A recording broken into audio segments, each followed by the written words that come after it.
சார்பா ஒரு விளக்க அறிக்கை வந்துச்சு. அந்த ஸ்டேட்மெண்ட்ல 1005 குடும்பங்கள் மட்டுமே பரந்தூரில் வசிப்பதால் விமான நிலையம் வந்தா பெரிய பாதிப்பு இருக்காதுன்ற மாதிரி சொல்லியிருந்தாங்க. மக்கள் பாதிக்காத வண்ணம்னா என்னங்க சார்?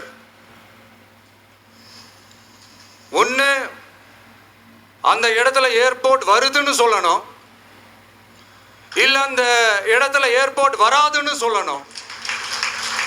ரெண்டுமே அந்த அறிக்கையில் இல்லை. வெறும் 1005 குடும்பங்கள்னா உங்களுக்கு அவ்வளவு சாதாரணமா போச்சா சிஎம் சார்?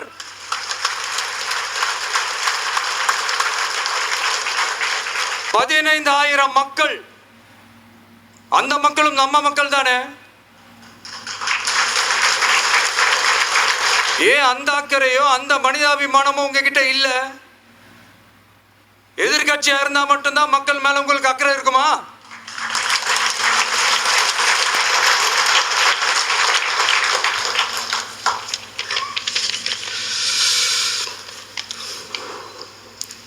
நூற்றுக்கணக்கான ஏக்கர் விவசாய நிலங்களை,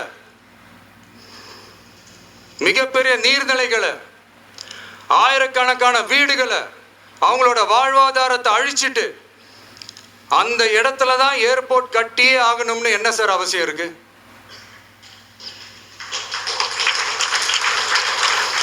அப்புறம் எப்படி சார் நீங்க உங்களை மக்களின் முதல்வர்னு நான் கூசாம சொல்றீங்க?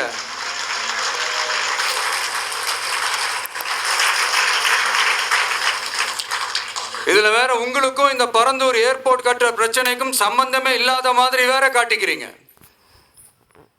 ஆனா ஏர்போர்ட்டுக்காக பரந்தூரை பரிந்துரை செஞ்சதே உங்க கவர்மெண்ட் தான்னு ஒன்றிய விமான போக்குவரத்து துறை அமைச்சர் சில மாதங்களுக்கு முன்னாடி சென்னை வந்திருந்தப்போ சொன்னார்.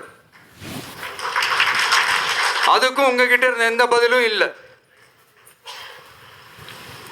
இந்த சூழ்நிலையில பரந்தூர் விமான நிலைய பணிகளுக்காக விவசாய நிலங்களை கையகப்படுத்த கடந்த 25/6/2025 அன்னைக்கு உங்க கவர்மெண்ட் தான் அரசாணை பிறப்பிச்சிருக்கு.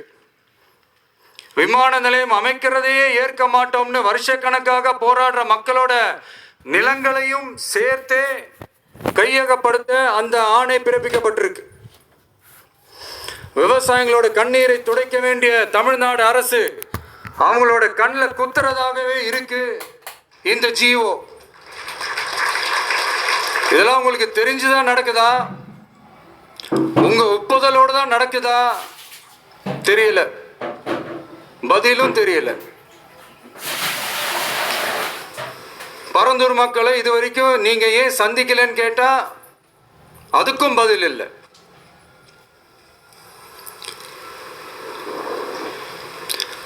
நான் இந்த பரந்தூர் போராட்டக்காரங்க அந்த மக்களை ரீசெண்டா நான் சந்திச்சேன். அவங்க சொன்னதையெல்லாம் கேட்கும் போது உண்மையிலேயே ரொம்ப கஷ்டமா இருந்தது. இப்போ இன்னும் குறைஞ்சிடல சிஎம் சார்.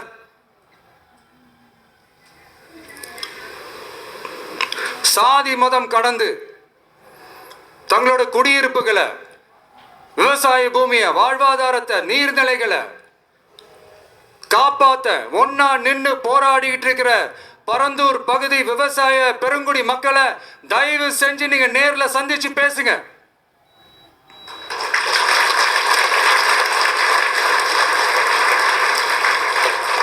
உங்களுடைய அமைச்சர்களோ இல்ல உங்களுடைய அதிகாரிகளோ பேசக்கூடாது. நீங்களே நேர்ல சந்திச்சு பேசணும். அந்த இடத்துல விமான நிலையம் வராதுன்ற உத்தரவாதத்தை அவங்களுக்கு நீங்க கொடுக்கணும்.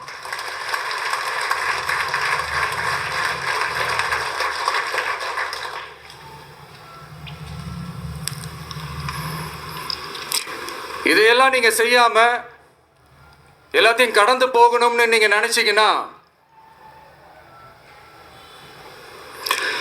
பரந்தூர் பகுதி விவசாய மக்களையும் பொதுமக்களையும் நானே அழைச்சிக்கிட்டு வந்து தலைமை செயலகத்துல உங்களை நேர்ல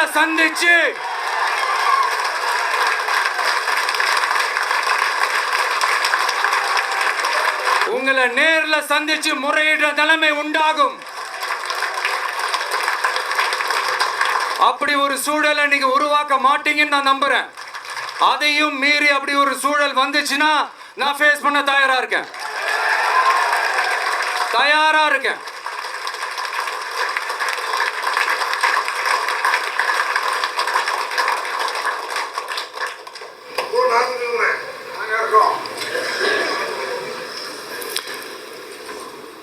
நான் பரந்தூர் வந்த அன்னைக்கு நான் ஒரு விஷயத்தை சொன்னேன். அதே தான் இங்கே நான் திரும்ப ரிப்பீட் பண்ணுறேன்.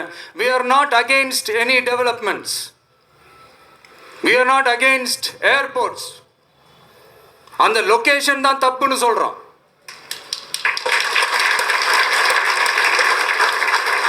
இதை நாங்கள் மட்டும் சொல்லலை, ஏவியேஷன் சேஃப்டி எக்ஸ்பர்ட்ஸ் மென்ஷன் பண்ணியிருக்கிறாங்க. that place is not fit for airport.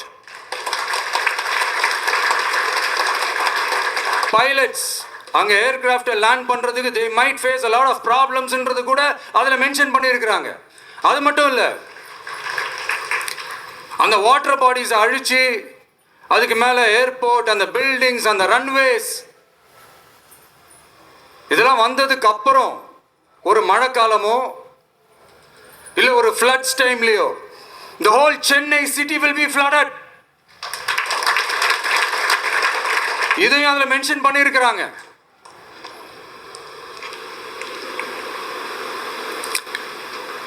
So இதெல்லாம் மைண்டில் வச்சுக்கிட்டு தயவு செஞ்சு please take a call. Thank you. நன்றி, வணக்கம்.